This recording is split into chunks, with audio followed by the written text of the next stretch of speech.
Well, howdy there. Again, for you returners and for you newbies, so this is how I do my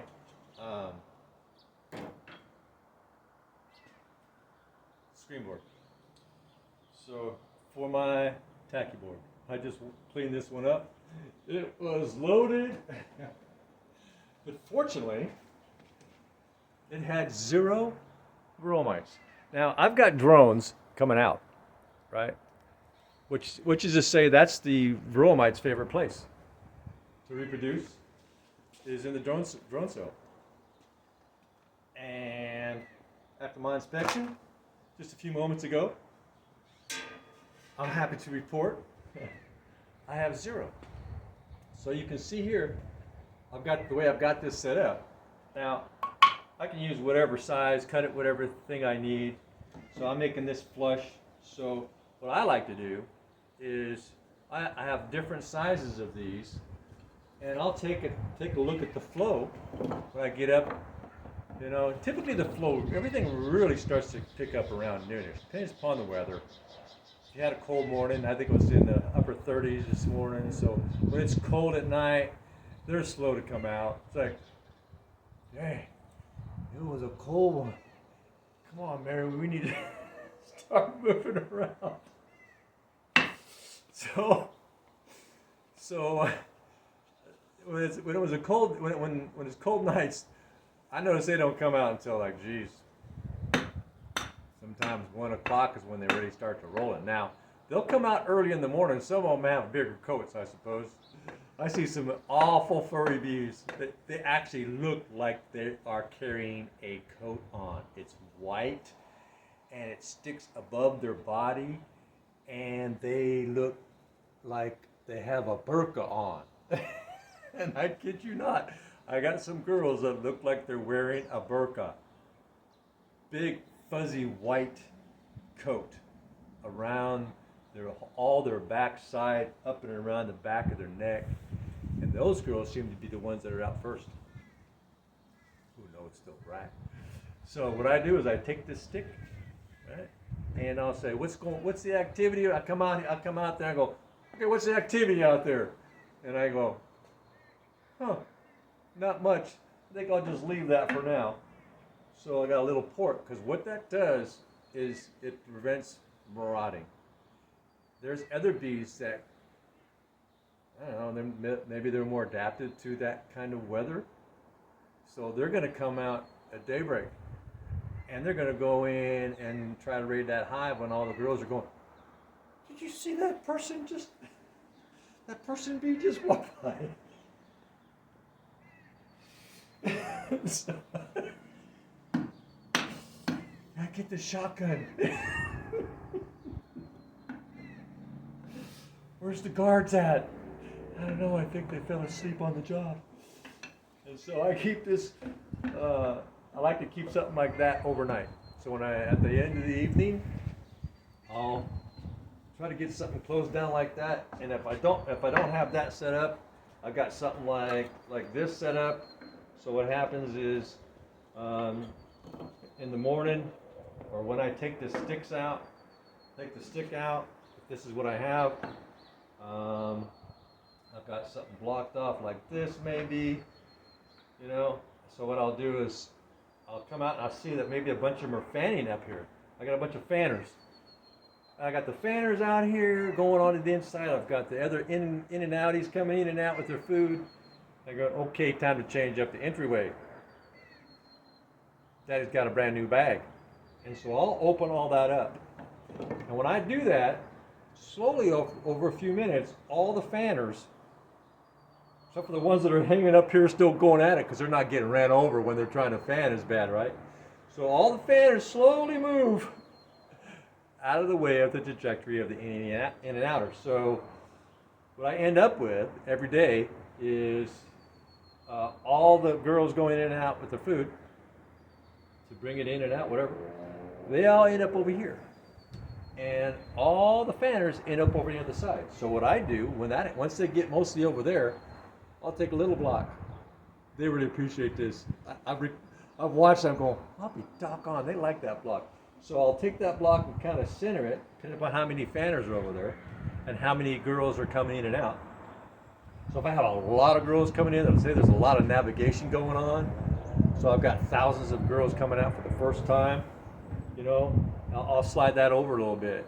And the fanners, I'll still leave them plenty of room. There can be a dozen fanners going all the way in for a distance in. Then they trail behind each other, and one throws the air to the other one, and the other one throws. It's like a relay. They relay the moisture and the heat.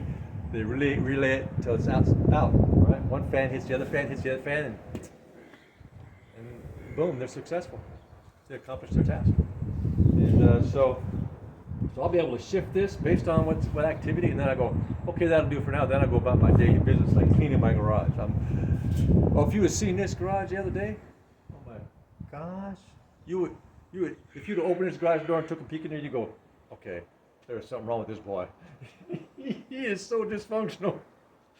But yeah, so I'm tearing it all apart, taking it all out. Everything's out in my big driveway.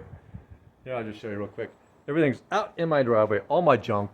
I got all my junk hanging out in my driveway. Right? Okay. So you kind of get the idea. So now I'm going to show you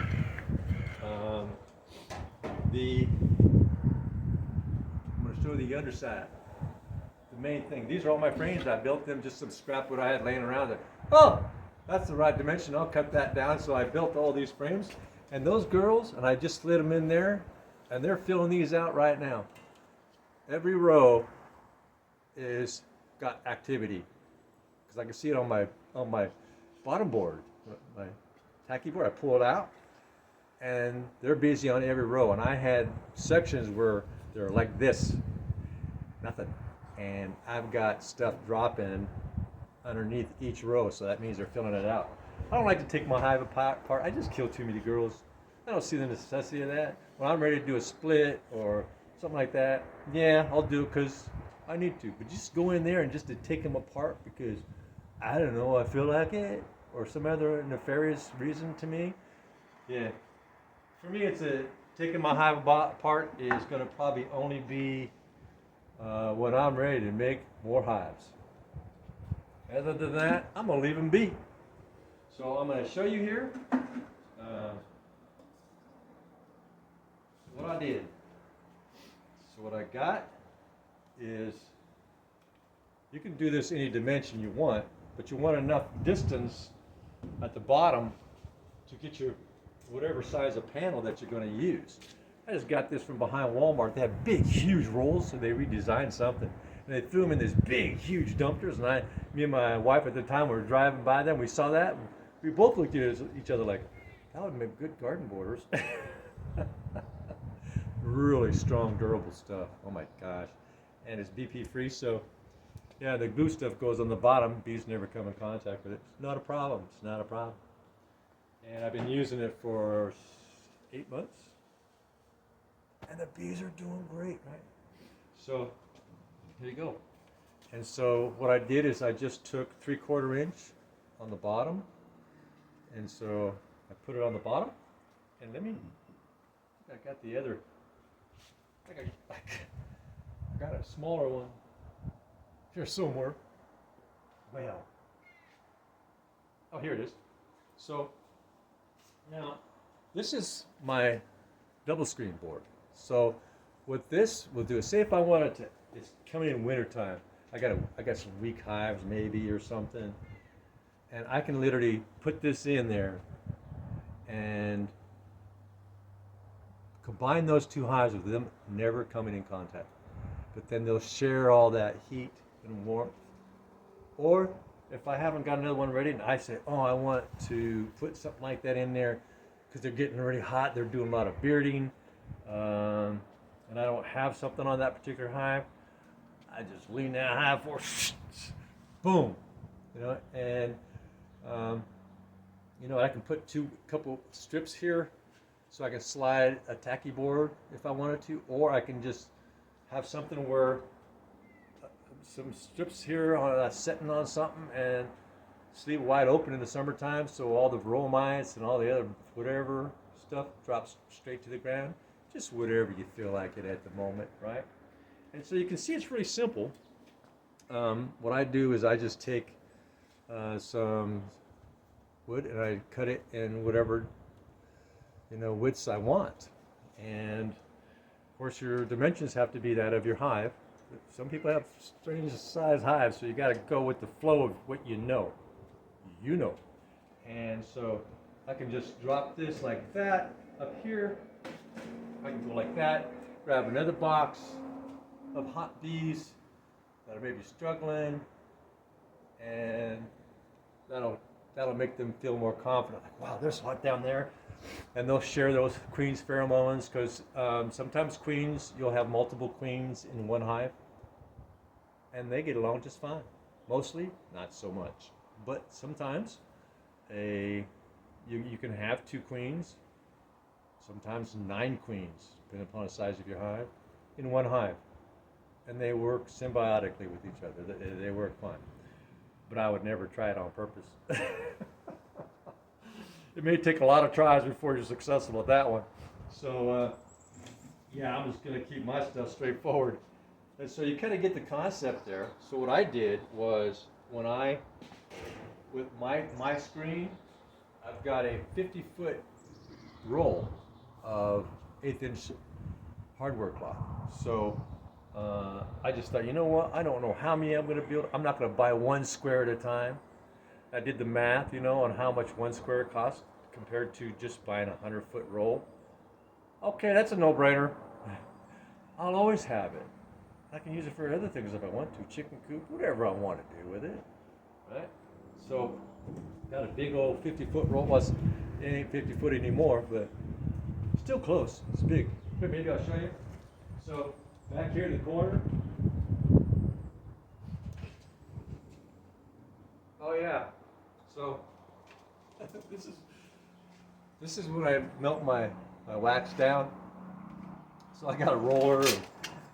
So when I go to clean this up, I'll put this back in this big huge pot. It's a crab pot with the heater, propane thing, and crab pot, and it did a great job.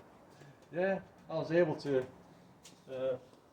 put my honey super on. Right before I did that, I put a layer of wax on those frames that were paneled, because I did buy, initially when I bought a hive, I bought the brood box along with the super, with all the frames with the the panels in between the frames.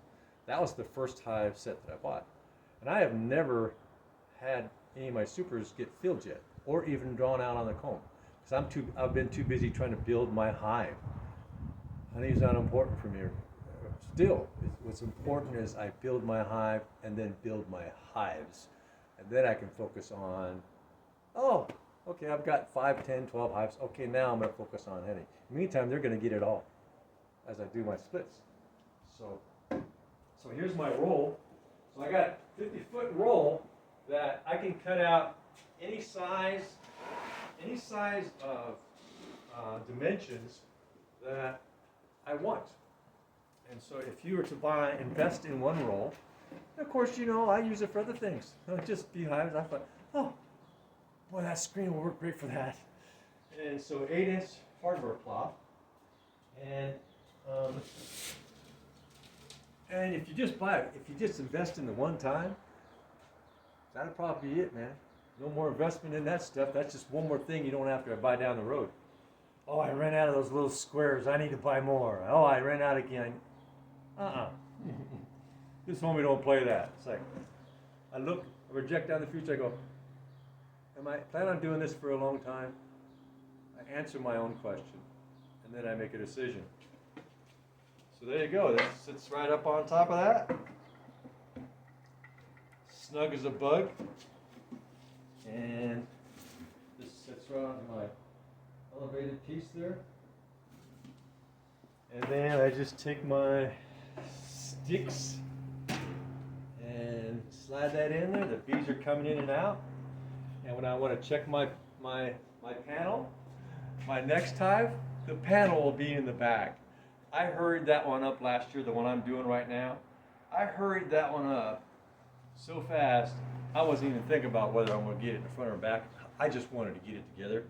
So my panel, so it'll slip right in the back here. Bees are coming in and out. Come back here. I wonder if I got a bunch of varroa mites or something in there. Slip that baby out. Oh, no mites today. Again, I don't need to do a sugar shake, right? So I'm only gonna do a sugar shake when I see something. I'm not gonna engage in an activity that doesn't warrant it. So I'm not going to say, oh, it's been 2 weeks since I did a sugar shake, but there was no mites yesterday. Should I still do a sugar shake? No. I'm not going to do it, just for the sake of it. So by just doing it, I don't know, it seems like a waste of resources and energy. And that's my day. Please subscribe, thumbs up, ring the bell.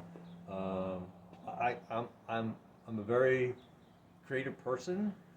I might show something that you go, oh, I've never seen anybody do that before. But that's kind of a good idea. And you may tweak it your own way, which I would really think that's cool. If you just seen something, I gave you a kind of a thought of something and you tweaked it your own way. Wow, that's just cool stuff, man. Because that's what I do too, right? I do it my way. And you too, do it your way, right? Get your own paintbrush and make your own strokes. And different strokes for, yeah, different folks.